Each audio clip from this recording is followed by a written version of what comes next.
አርዕስተ ዜና። የምዕራብ ጎንደር ጽንፈኞች መቃ ቀበሌ ላይ በፈጸሙት ጥቃት ከባድ ጉዳት ማድረሳቸው ታወቀም።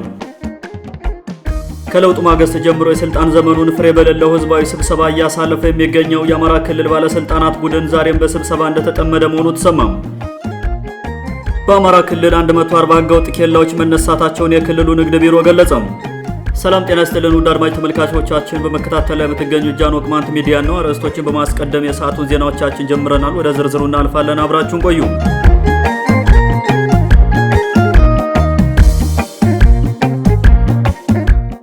የምዕራብ ጎንደር ጽንፈኞች መቃ ቀበሌ ላይ በፈጸሙት ጥቃት ከባድ ጉዳት ማድረሳቸው ታወቀም።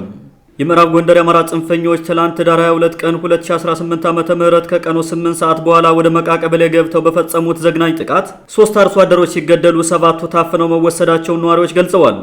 3ቱን አርሶ አደሮች የገደሏቸው በስለት ቆራርጠው ነው ያሉን የመቃ ቀበሌ ነዋሪዎች ድርጊቱ የተፈጸመው በቀበሌው ጅረን ውሃ የተባለው አካባቢ መሆኑን ተናግረዋል። በግፍ ከተገደሉት መካከል ለይኩን ብርሃኑ የተባሉ ካህን እንዳሉበት የታወቀ ሲሆን በማንነታቸው ምክንያት ታፍነው የተወሰዱት 7 ንጹሃን ዜጎች እስካሁን የት እንዳሉ አልታወቀም ተብሏል። በፋኖና በሽፍታ ስም ተደራጅቶ ወደ ቦታ የገባው በዞኑ የሚገኘው አድማ ብተናና ጸረ ሽምቅ ነው የሚሉት የመረጃ ምንጮቻችን ጥቃቱ ከጀመረበት ትላንት 8 ሰዓት አካባቢ ጀምሮ ዞኑ የስልክና ኢንተርኔት አገልግሎት ዘግቶ ዛሬ ረፋድ ላይ ለኮማንድ ፖስቱ ሪፖርት ከተደረገ በኋላ መለቀቁን ተናግረዋል። ይህ በዞኑና በወረዳው አመራር የበላይነት እቅድና ስልት ተነድፎለት በስውርና በግልጽ እየተፈጸመ ያለው ዘር ተኮር ጥቃት በጭልጋና በመተማ ቅማንቶች መካከል ክፍተት በመፍጠር ቅማንቱን ለመቁረጥ መቃና ኳቤር ሎምየን ከቅማንት ማጽዳት ግድ ስለሆነባቸው ነው ተብሏል። በዚህ የትላንት ምሽቱ የጽንፈኞች ጥቃት ከ150 በላይ የአርሶ አደሮች እንስሳት ተዘርፈው መወሰዳቸውን ነዋሪዎች ለጃኖ ቅማንት ሚዲያ አክለው ተናግረዋል። በዚህ ቅማንትን ከአካባቢ የማጽዳት ሰይጣናዊ ጥቃት የመቃ ቀበሌ ቅማንቶችን ተራ በተራ እንዲያደረጉ ቀበሌውን ባዶ ለማድረግ ማቀዳቸውም ይታወቃል። የመቃ ቀበሌ ነዋሪዎችና በመተማ የሚንቀሳቀሱ የቅማንት ታጋዮች በአማራ ጽንፈኞች እየተፈጸመ ያለውን ዘር ተኮር ጥቃት ለመከላከል በተደራጀ አግባብ መመራት አለባቸው ሲሉ በርካቶች መክረዋል። ከእንጨት አውላጡ ጋር ሳይቀር የሚጋጭ የአማራ ጽንፈኞች ቡድን በክልሉ ያሉ ህዝቦችን በዚህ መንገድ ለማጽዳት ስራ ከጀመረ አያሌ ዓመታትን ማስቆጠሩም አይዘነጋም።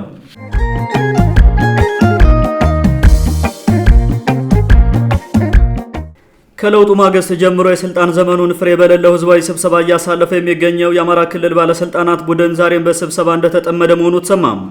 ከባዴንነት ወደ አዴፓነት የዳቦ ስሙን በመቀየር በ2010 ዓ.ም የ27 ዓመታት ተላላኪነቱን በይፋ በስብሰባ አምኖ በመናዘዝ የለውጡን ዘመን ስራ ሀ ብሎ የጀመረው የአማራ ክልል ባለስልጣናት ቡድን ዛሬም በየከተማው ህዝቡን እየሰበሰበ የተለመደውን ፍሬ አልባ ውይይት በማድረግ ላይ መጠመዱ ተሰምቷል።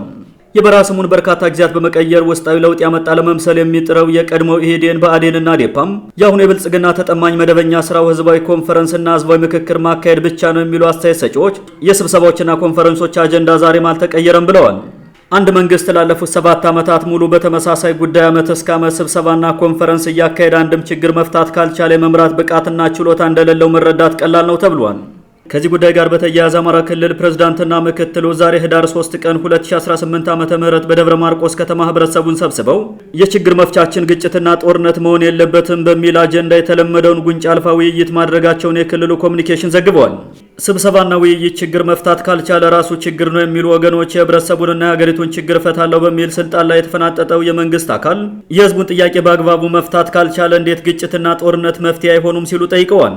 ሀገሪቱን በሰላማዊ ስልጣን ሽግግር ወደ ለውጥ ጎዳና አሸጋግራታለሁ እያለ ወደ ስልጣን የመጣው የብልጽግና መንግስት ከዛሬ 5 ዓመታት በፊት ከትግራይ ጋር ያለኝን ችግር በጦርነት ብቻ ነው የምፈታው በሚል ወደ ግጭትና ጦርነት መግባቱ እየታወቀም እንዴት ዛሬ ግጭትና ጦርነትን አትምረጡ በማለት ህዝቡን መምከር ቻለ በሚል በርካቶች ጠይቀዋል። የቅማንትን ህዝብ ሰላማዊ ዲሞክራሲያዊና ህገ መንግስታዊ የመብት ጥያቄ ከህዝቡ ጋር ተመካክሮ ከመፍታት ይልቅ ከ2007 ዓ.ም ጀምሮ በጦርነትና ጭፍጨፋ ለማዳፈን ሲሯሯጥ ቆይቶ የገዛ ክልሉን ወደ ሲኦልነት የቀየረው የአማራ ክልል መንግስት ዛሬ ጦርነት አትውደዱ በሚል መስበኩ የቀበሮ ባህታዊነት ነው ሲሉ ቅማንቶች ተናግረዋል። ከለውጥ ወዲህ 6ኛ ክልሉ ርዕሰ መስተዳድር የሆኑት አቶ አረጋ ከበደ ጦርነትና ግጭትን አቁመን በውይይት ችግሮቻችንን እንፍታ በማለት ያቀረቡትን ሀሳብ ተጨባጭ ለማድረግ በሚል በምክክር ኮሚሽኑ ችግሮች ይፈታሉ ቢሉም አሁን በውጊያ ላይ ያሉት አካላት ለምክክር ኮሚሽኑ ቀርበው አጀንዳ ላስያዙም የሚል ጥያቄ ቀርቦላቸዋል። የብልጽግና መንግስት ታጥቀው ከሚዋጉ ኃይሎች ጋር ፊት ለፊት ቀርቦ ከመደራደር ይልቅ የሃይማኖት አባቶችና የሀገር ሽማግሌዎች ታጣቂዎችን በመምከርና በመገሰጽ እንዲመልሱ መጠየቁም ተሰምቷል። መንግስት በውስጡ የተንሰራፋውን ሙስና፣ ስርቆትና ጥቅማ ጥቅም በስርዓት ታግሎ ሳያሸንፍ ለምን ከታጣቂዎች ጋር እንደሚዋጋም ግልጽ አይደለም ተብሏል።